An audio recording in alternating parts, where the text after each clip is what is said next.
Price Lord இயேசுவின் நாமத்தினால daily மன்னான்கிற இந்த வசன தியானிப்பில் உங்களை நான் அன்போடு வரவேற்கிறேன். இன்றைக்கு கர்த்தருடைய வசனத்தை ரூத் புஸ்தகத்திலிருந்து 3வது அதிகாரம் 11வது வசனத்திலிருந்து தியானிப்போம். இப்போதும் மகளே, நீ பயப்படாதே, உனக்கு வேண்டியபடியெல்லாம் செய்வேன், நீ குணசாலி என்பதை என் ஜனமாகிய ஊரார் எல்லாரும் அறிவார்கள்.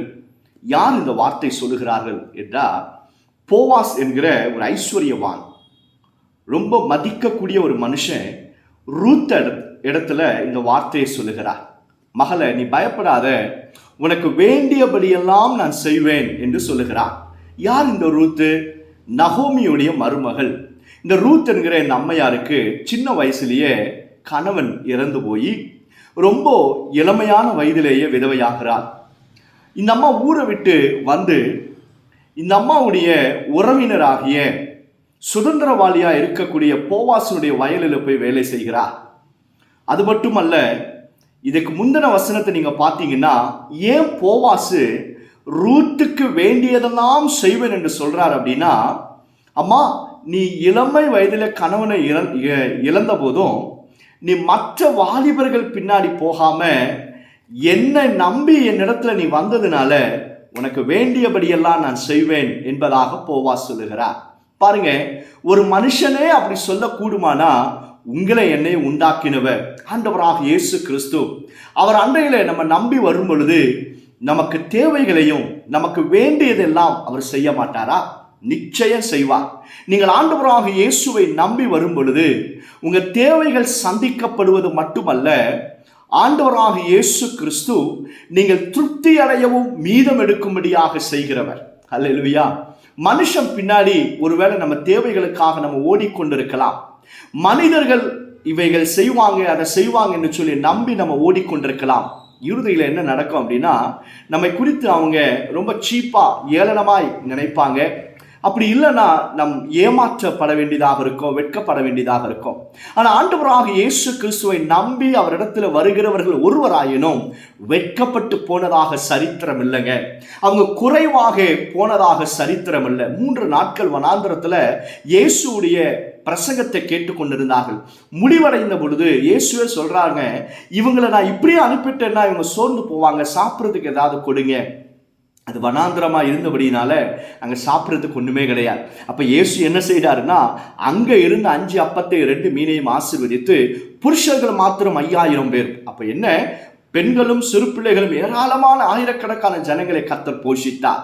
வேதத்தில் எழுதப்பட்டிருக்கு, அவர்கள் திருப்தி அடைந்தார்கள், மீதம் எடுத்தார்கள். அப்படிதான் கர்த்தர் நமக்கு வேண்டியதெல்லாம் செய்வார். இந்த வசனத்தை கேட்கிற அருமையான தேவ பிள்ளைகளை, நம்ம வாழ்க்கையில, உங்க வாழ்க்கையில நிறைய தேவைகளால நீங்க சூழப்பட்டிருக்கலாம். நிறைய தேவை இருக்கு பிரதர், பாஸ்டர் எனக்கு நிறைய தேவை இருக்குன்னு சொல்லி கொண்டிருக்கலாம். கர்த்தர் சொல்றாரு, நீங்க அவரை நம்பி அவர் அண்டையில வரும் பொழுது விசுவாசத்தோடு நிச்சயம் உங்களுக்கு வேண்டியபடி எல்லாம் செய்வார். 2வது, ஆண்டவராக இயேசுவோடு இணைந்து நடக்கும் பொழுது நிச்சயம் நீங்க என்ன ஜெபிக்கிறீங்களோ அதை கர்த்தர் உங்களுக்கு தந்தருள்வார். காரணம் என்ன தெரியுமா? வேதத்தில் எழுதப்பட்டிருக்க 1 யோவான் கடைசி அதிகாரத்துல 14, 15, 16 வசனத்துல தேவனுடைய சித்தத்தின்படி நம்ம கேட்கும்போது அவர் நிச்சயம் நமக்கு அருளி செய்வாராம், கொடுப்பாராம். அப்ப என்ன அர்த்தம்? ஒரு மனுஷன் இயேசுவோடு இணைந்து வாழும் பொழுது, இணைந்து நடக்கும் பொழுது, அவனுடைய இஷ்டத்தை பார்க்கிலும் ஆண்டவராக இயேசுடைய விருப்பத்தை அவன் அறிந்து அதை கேட்க ஆரம்பிப்பான். அல்லேலூயா. அப்போ அது நிச்சயமாய் கர்த்தர் செய்து முடிப்பாரா? ஒருவேளை உங்களுக்கு இதை கேட்கிற உங்களுக்கு உங்க சரீரத்தில் சுகம் வேண்டியதாக இருக்கலாம், அல்லது ஏதோ ஒரு பண தேவை வேண்டியதாக இருக்கலாம், ஞானம் வேண்டியதாக இருக்கலாம், குடும்பத்தில் சமாதானம் வேண்டியதாக இருக்கலாம், உங்களுடைய தொழில உங்களுக்கு வேண்டியதை எல்லாம் கர்த்தர் கொடுப்பேன் என்று சொல்லுகிறார். எப்ப தெரியுமா?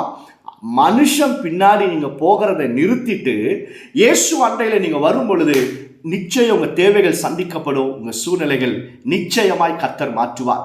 ஒரு போவாசே ரூத்துக்கு வேண்டியபடியெல்லாம் செய்வேன் என்பனானா என்று சொல்வானானா, ஆண்டவராக இயேசு உங்களுக்கு செய்ய மாட்டாரா? அவரை நம்பி வருகிற பிள்ளைகளுக்கு அவருடைய தேவைகளை சந்திக்கிறதுல ஒரு நாளும் கர்த்தர் குறைவாய் வைத்ததே கிடையாது. இதை வாசிக்கிற அல்லது கேட்கிற நீங்க யாராக இருந்தாலும் மனிதர்கள் பின்பாக போகிறத நிறுத்திட்டு கர்த்தர் பக்கமாய் திரும்புங்க. நிச்சயம் உங்களுக்கு வேண்டியபடியெல்லாம் இயேசு செய்வார். சோமல்லாமா? பரலோக பிதாவே, உடைய பிள்ளைகளுடைய தேவைகளை நீர் அறிந்திருக்கிறேன்.